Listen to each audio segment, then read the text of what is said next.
मुमताज जी आ रही हूँ, कर्नल है, देखिए सुचारिता, बहुत बढ़िया ऑफर कीजिए। सुचारिता, मेरे को लगता है कि जियोपॉलिटिकल इंटरेस्ट को समझना बहुत जरूरी होता है। चाहे वो एक कंट्री अपने आप खुद कर रही हो या दो चार कंट्रियों का समूह मिलकर कर रहा हो। आज की तारीख में तो जियोपॉलिटिकल इंटरेस्ट बांग्लादेश में चीन का था, वो शेख हसीना ने कभी कामयाब होने नहीं दिया और वो सारा के सारा भारत की झोली में डाल दिया। लाजिम सी बात है कि वो भारत की तरफ चीन का जो है एक सोच अलग हो जाएगा।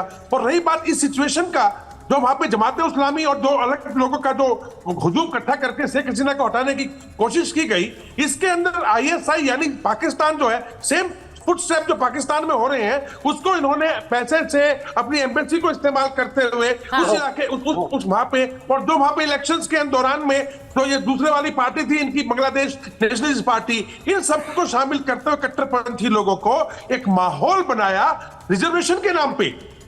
बदल कहां पे गया? सर यही डर तो हिंदुस्तान में। देखिए, जब मैं भारत की बात करती हूँ कर्नल, हमने इस देश में ऐसे आंदोलन देखे हैं। आईएसआई अगर हमारा दोस्त है, आप बोलिए आईएसआई हमारा दोस्त है, चलिए बोलिए पाकिस्तान और आईएसआई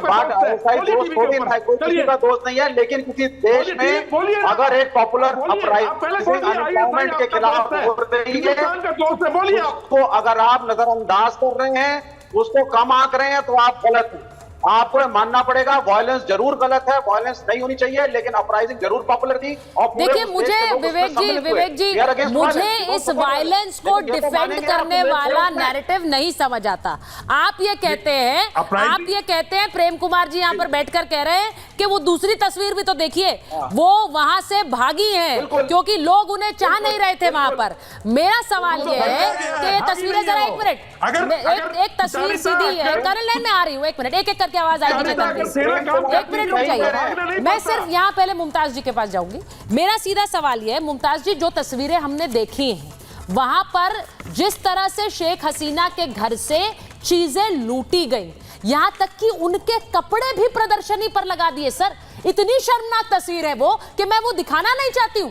उनके कपड़े तक लोग उठाकर निकाल कर ले जा रहे हैं। It is shameful. और फिर ये सब डेमोक्रेसी के नाम पर हो रहा है कि वहां हम डेमोक्रेसी बचा रहे हैं, हम आरक्षण के खिलाफ इस सरकार को हटाना चाहते हैं। ये तोड़फोड़ करके, ये सामान चोरी करके, हिंदुओं की बस्ती जलाकर, ये कौन सी डेमोक्रेसी बच रही है मुमताज जी? सुचारिता जी, देखिए, हम शुरू से और कई बार हमने कहा, जब हमारे देश में भी इंतहा पसंद लोग, शिद्दत पसंद लोग जब सामने आते हैं, तो हम हमेशा हमने लिखा भी कि हिंदुस्तान जो है वो उसका मुकाबला किसी से नहीं है, न पाकिस्तान से, न बांग्लादेश से, न अफगानिस्तान से, न किसी से नहीं है। ये बहुत ही स्ट्रॉन्ग एक हमारा डेमोक्रेटिक कंट्री है, तो इसका कोई मुकाबला नहीं। इसलिए हम जब भी कोई गांधी जी को गोली मारता था स्टेचू बना के, तब भी हमने मुखालफत की। जब कोई यहाँ पे अम्बेडकर जी की मूर्तियाँ जब लोग तोड़ते थे, तब भी हमने मुखालफत की कि ये इंतहा पसंदी जो है वो कतई नहीं आनी चाहिए, और हमारे मुल्क को पाकिस्तान या बांग्लादेश या अफ़गानिस्तान के राह पे न ले जाया जाए। हमेशा हमने मुखालफत की, और आज भी मैं ये कह रहा हूँ कि देखिए, और जो लोग ये कह रहे हैं कि बांग्लादेश जैसा होगा, ये ऐसा बिल्कुल नहीं है।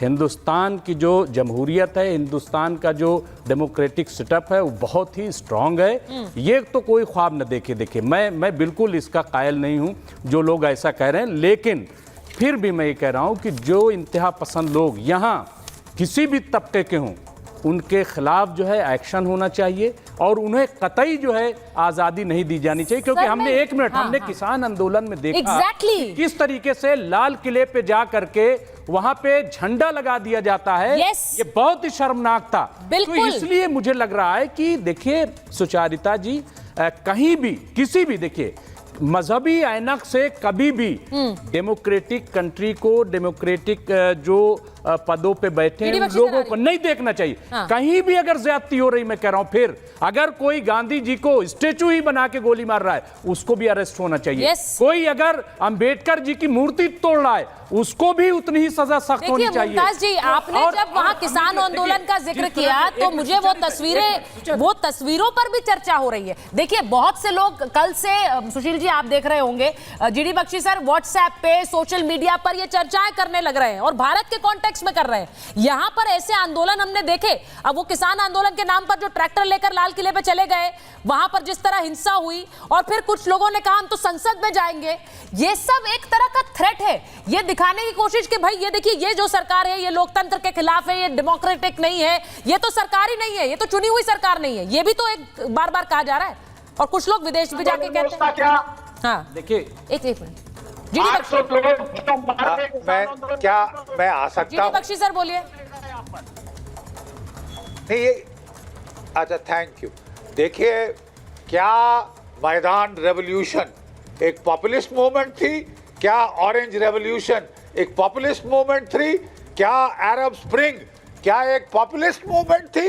ये सब CIA की ऑर्केस्ट्रेटेड जो है मूवमेंट, उनके स्टार्ट किए हुए डिस्टेबलाइजेशन कैंपेन्स थे फॉर रेजिम चेंज। मुझे हैरत है कि विवेक, जो कि अमेरिका की इसके लिए हिमायत कर रहे हैं, आपको मालूम नहीं कि क्या हुआ सोवियत संघ के साथ? ना, आपको बिल्कुल नहीं कर रहा सर, बिल्कुल नहीं कर रहा क्या हुआ? बिल्कुल नहीं कर रहा। CIA ने मैं तो बहुत खुश हूं कि आज आप मेरी लाइन ले रहे हैं। आप कह रहे हैं कि ये सब पॉपुलिस्ट मूवमेंट है। देखिए, मैं आपको कहना चाहता हूं, सुचरिता जी, एक मिनट, विवेक एक मिनट, मैं कहना चाहता हूं कि पाकिस्तान एक फटीचर मुल्क है, बर्बाद हो रहा है, इकोनॉमिक मेल्टडाउन की हालात पे है।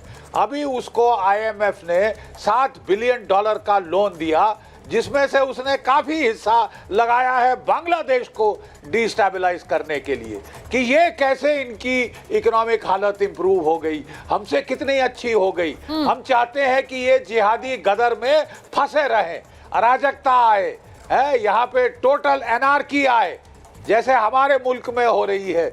जिस तरह हमारे उनके कोर कमांडर के घर से शुतुरमुर्ग चोरी कर करके और लोग जाके खा गए उनके पीकॉक्स, व्हाइट पीकॉक्स, और उनका खोल के फ्रिज खा गए, वैसे ये वही ड्रामा करवा रहे हैं ढाका के अंदर।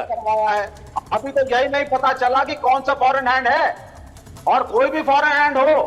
अच्छा, ये अनअपोज्ड आई थी। मैं कह रहा हूं कि अमेरिका की CIA का फॉरेन हैंड है। अरे आप सुनते नहीं है ना, मैं कह रहा हूं कि अमेरिका की CIA का फॉरेन हैंड है, उसका मोहरा के तौर पे उसने ISI का इस्तेमाल किया। ISI का इस्तेमाल करके, विवेक जी एक मिनट रुकिए, मैं सिर्फ ये कह रही हूँ, उन्होंने बात कह रहे हैं कि ISI का इस्तेमाल करके अमेरिकन इंटरवेंशन बांग्लादेश में हुआ है। मेरा बड़ा सिंपल सवाल है, क्या कोई भी मूवमेंट, और स्टूडेंट, भाई विवेक जी आप एक मिनट रुक जाइए, कोई भी मूवमेंट और स्टूडेंट मूवमेंट खासकर, क्या वो इतना हिंसक हो सकता है कि लोग पूरी सड़कों पर इस तरह आ जाएं और वो उतारू हो हिंसा के लिए?